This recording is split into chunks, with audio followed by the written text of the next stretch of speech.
Welcome back to Ajees creation. ഇന്നത്തെ വിഷയം അടിമകൾ. അടിമത്തമൊക്കെ പണ്ടേ ലോകത്ത് നിന്ന് എടുത്തു മാറ്റി. എന്നാൽ ഓരോ ദിവസം ചെല്ലും തോറും അടിമത്തത്തിലേക്ക് കുപ്പു കുത്തി വീഴുകയാണ് ഓരോരുത്തരും. 4 തരത്തിലുള്ള അടിമത്തത്തിലാണ് നമ്മൾ ഇപ്പോൾ.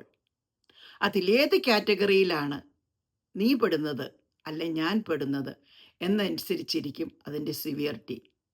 രാഷ്ട്രീയ അടിമകൾ ഏറ്റവും ഉപദ്രവവും ഡേഞ്ചറസും ബോധം നശിച്ചതും ഉപദ്രവിക്കാനും കഷ്ടപ്പെടുത്താനും കരുണയില്ലാതെയാകാനും ഉള്ള ഒരു കൂട്ടരാണ് ഈ രാഷ്ട്രീയ അടിമകൾ. അവരെന്തൊക്കെയാ കാണിച്ചു കൂട്ടുന്നതെന്നും എന്തൊക്കെയാ ചെയ്തു കൂട്ടുന്നതെന്നും നിങ്ങൾക്കും എനിക്കും നന്നായി അറിയാം.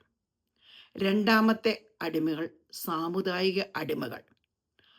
പണ്ട് സ്വാതന്ത്ര്യം കിട്ടുന്നതിന് മുമ്പ് ബോധമുള്ളവരും ബോധമില്ലാത്തവരും ഒക്കെ കൂടെ അന്നത്തെ സാഹചര്യം അനുസരിച്ച് ഓരോ നിയമങ്ങളും ചട്ടങ്ങളും ഉണ്ടാക്കി അതിനെ പൈതൃകമെന്ന് വിളിച്ച് ഇന്നും ഘോഷിക്കപ്പെടുകയും അതിൻ്റെ പേരിൽ ഉപദ്രവിക്കുകയും ചെയ്യുന്നവർ വേറൊരു കൂട്ടർ.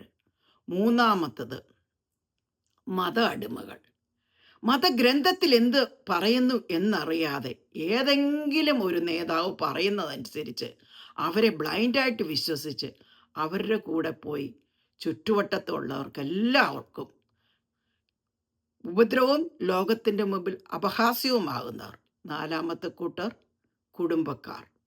കുടുംബത്തിൽ പാരമ്പര്യമായിട്ട് വന്ന് തെറ്റുകൾ വീണ്ടും വീണ്ടും ആവർത്തിക്കപ്പെടുകയും അത് മക്കളിലേക്ക് പുഷ്ടിക്കുകയും ചെയ്യുന്ന മാതാപിതാക്കളും കുടുംബക്കാരും എന്ന ആൾക്കാർ.